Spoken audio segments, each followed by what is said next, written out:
Hi guys. आज हम लोग सिटिंग अरेंजमेंट का एक बहुत इम्पॉर्टेंट टॉपिक जो कि दोनों डायरेक्शंस इनवर्ड और आउटवर्ड में बैठे हुए लोगों के बारे में हम डिस्कस करेंगे, जो कि हर एक बैंकिंग एग्ज़ाम्स में आता है, जिसमें कि दोनों साइड लोग जो बैठे होते हैं उनको सिटिंग अरेंजमेंट में बिठाना होता है, एक अरेंजमेंट में बिठाना होता है। तो हमारे पास एक क्वेश्चन है जिसमें कि दोनों लोग दोनों टाइप के तरीक़ों से बैठने वाले लोगों को कैसे सॉल्व करते हैं easily without wasting too much of time. हम कैसे सॉल्व करेंगे इन क्वेश्चन को, ये हम बताते हैं आपको। तो क्वेश्चन हमारा है DEFGHIJNK are sitting around a square table in such a way that 4 of them sits at 4 corners of the square facing the center while 4 others sit in the middle facing outside।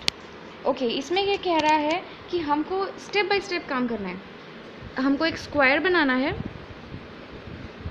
Square हमने बना लिया।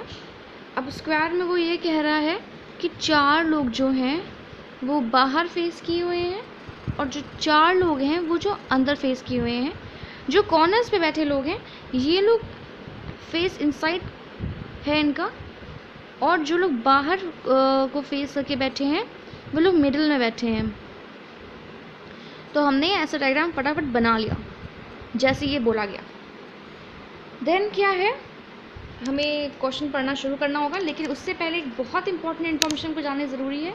वो ये है कि हम कैसे पहचानें कि जो हमारा ये बाहर को फेस कर रहा है बंदा, ये इसका राइट लेफ़्ट क्या है और जो अंदर को बैठा है इसका राइट लेफ़्ट क्या है। तो इसका मैं आपको एक नोट देती हूँ। If the person is facing the center, अगर वो पर्सन सेंटर को फेस करके बैठा है तो उसका राइट ऐसी डायरेक्शन में होगा, ये डायरेक्शन रहेगी उसकी राइट की, और ये डायरेक्शन रहेगी उसकी लेफ़्ट की। ठीक है, तो हम इन शॉर्ट में ये समझ सकते हैं कि राइट की डायरेक्शन ऐसे है और लेफ़्ट की डायरेक्शन ऐसे। ठीक है, अब हम आपको बताते हैं कि अगर note second, if the person is facing outside, तो क्या करना होगा हमें, तो उसका राइट और लेफ़्ट कैसे जज करेंगे। तो उसका जो लेफ़्ट होगा वो ये हो जाएगा और जो उसका राइट होगा ऐसे से करके ये राइट आएगा, ये आपका लेफ़्ट ऐसे। तो मतलब कि यहाँ पे लेफ़्ट ये हो जाएगा और राइट ऐसी डायरेक्शन में हो जाएगा। ठीक है, तो ये एंटी क्लॉकवाइज क्लॉकवाइज आपको बहुत याद रखना ज़रूरी है। ये इसके शॉर्टकट हैं और जो कि बहुत इम्पॉर्टेंट है इसको सॉल्व करने में। तो अब हम क्वेश्चन पे आते हैं कि हमें जो क्वेश्चन दिया गया है हम उसको फटाफट कैसे सॉल्व करें। तो हम इसको फटाफट यहाँ लिख देते हैं राइट और लेफ़्ट, ये डायरेक्शन बना देते हैं। डायरेक्शन बनाने से हमारा सॉल्व करने में हमें बहुत आसानी होगी।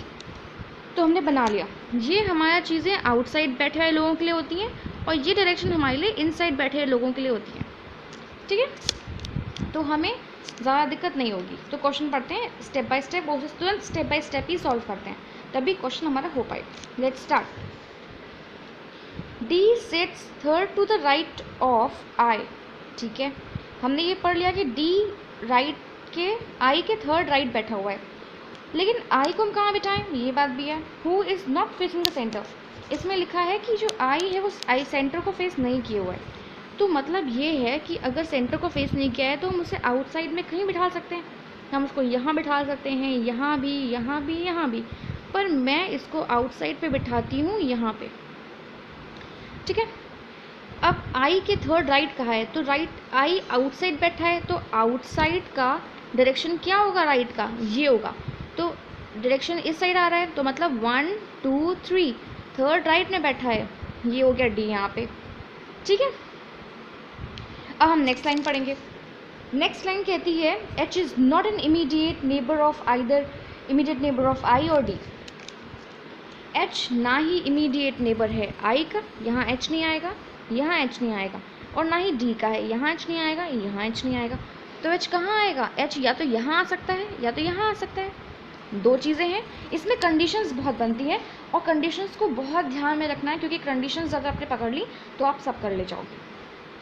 ठीक है, हमने इतना बना लिया। नेक्स्ट पॉइंट पे आते हैं। There is only one person between I and J। ठीक है, I और J के बीच में एक ही पर्सन है। अब यहाँ भी J हो सकता है, क्योंकि हम श्योर नहीं है कि यहाँ H ही होगा, और यहाँ भी J हो सकता है। ठीक है, चलिए अब आगे बढ़ते हैं। G sits second to the right of E, who is on the immediate left of J। जब भी बात आती है, कभी भी ध्यान रखें, अगर कभी भी बात आती है हु की बात आती है, तो उससे पहले जो यहाँ लिखा होता है, जैसे इसके आगे हु के आगे लिखा है कॉमा करके ई, तो जब भी यहाँ बात आएगी कॉमा करके कुछ भी लिखा होगा, हु लगा होगा, तो हमेशा ये इसी को बताएगा। इसका मतलब हुआ ई के लिए कह रहा है, इसका मतलब हुआ कि ये ई के लिए कह रहा है। जो हु के पहले जो शब्द लिखा होगा, जिसके बारे में बात चल रही होगी, वही यहाँ पे आएगा। तो मतलब यहाँ ई की बात चल रही है। यहाँ कहा जा रहा है कि Geeta sit second to the right of E, who is on the immediate left of J. ठीक है, तो G sit second to the right of E. अब ई का सेकंड राइट हम कैसे पता करें? ठीक है, मतलब कि इमीडिएट नेबर है जे की, इमीडिएट लेफ़्ट पे है। ठीक है, अब जे का अगर इमीडिएट लेफ़्ट देखा जाए, क्योंकि जे तो अगर हमने बाहर रखा है तो ये आउटसाइड हुआ, आउटसाइड का इमीडिएट लेफ़्ट का सिंबल ऐसे होता है, तो इसका मतलब ये है जे का इमीडिएट लेफ़्ट ये। यहाँ ई नहीं आ सकता, क्योंकि एच की सिर्फ दो ही प्लेसेस हैं, एच कहीं और बैठ नहीं पाएगा अगर यहाँ ई आ गया। तो इसका मतलब ये है कि यहाँ जे नहीं आएगा, और जे का इमीडिएट लेफ़्ट हमारा क्या हुआ? ये हुआ, तो इसका मतलब ई यहाँ आएगा। हमने ई यहाँ लिख दिया। देन अब क्या हुआ? अब हमारा नेक्स्ट कहा गया है, फिर से कहा गया है कि G sit second to the right of E. अब ई जो कि अंदर को बैठा हुआ है, तो इसका राइट क्या हुआ? ये हुआ, क्योंकि हमने बताया है जो अंदर बैठे हैं उनका डायरेक्शन ये है। सेकेंड राइट क्या हुआ? 1 2, तो यहाँ पे क्या हुआ? जी। ठीक है, हमने नेक्स्ट लाइन पढ़नी है। F is not an immediate neighbour of D। ठीक है, अब हमारे पास जो D है, इसका इमीडिएट नेबर जो है वो F नहीं है, तो क्या बचा? K बचा, तो K होगा। F बचा, तो F या तो यहाँ होगा या तो यहाँ होगा। ठीक है, तो ये क्वेश्चन में नहीं है, आपको ऐसे ही करना पड़ेगा। ये फाइनली ये हमने आपको समझाने के लिए बताया है। ये बहुत ईजिली स्टेप बाय स्टेप पढ़ के आराम से हो सकती है ऐसी पजल, ऐसी सेटिंग अरेंजमेंट, और बहुत ही कम टाइम में, without wasting your lot of time on a single puzzle. तो इसे प्रैक्टिस करने पे ही इतना अच्छा फ्लुएंसी आ पाएगी। सो प्रैक्टिस इट, एंड अगर आपको ये वीडियो पसंद हो तो इसे सब्सक्राइब करें।